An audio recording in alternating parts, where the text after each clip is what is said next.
Ayan guys, magluto tayo ng madaliang ulam na may sabaw. Ayan guys, noodles na maanghang. Korean noodles. Lagyan natin ito guys.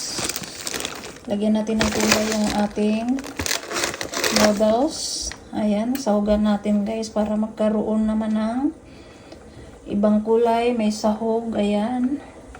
So ayan na guys, nilagay ko na yung ating sahog guys. So ayan, may kulay na kaagad guys.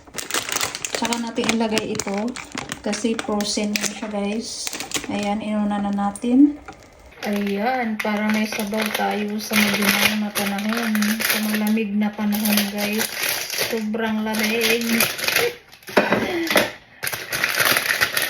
Kaya ilagay natin ito para makahigop tayo ng sabaw. So ayan guys, may natira akong fried pork kahapon. Kasama na rin natin ito guys. So ayan, kumukulo na. Add na natin yung ating natirang fried pork kasi natulog na yung mantika. Natulog yung kanyang mantika kaya ayan, isama na natin. So ayan, haluin natin. So diba, higop tayo ng sabaw. Sama nga natin itong noodles. Ayan. O, diba? Mabilisan lang yan. At may sabaw na kaagad tayo, guys.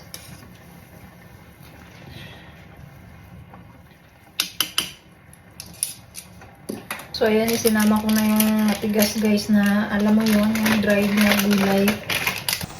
So, ayan. Kumukulo, guys. So, ayan siya, guys. Kumukulo.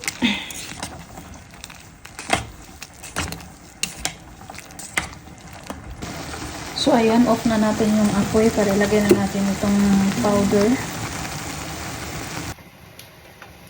Saka natin siya isama, guys. Ganyan ako pag nagluto. Pinapatay ko yung apoy, saka ko sinasama yung powder. Yung kanyang seasoning.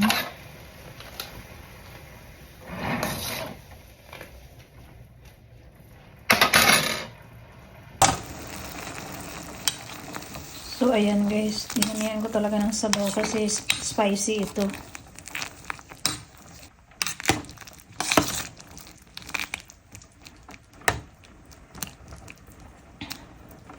O, diba may instant na tayong sabaw. Thank you so much for watching. Ayan.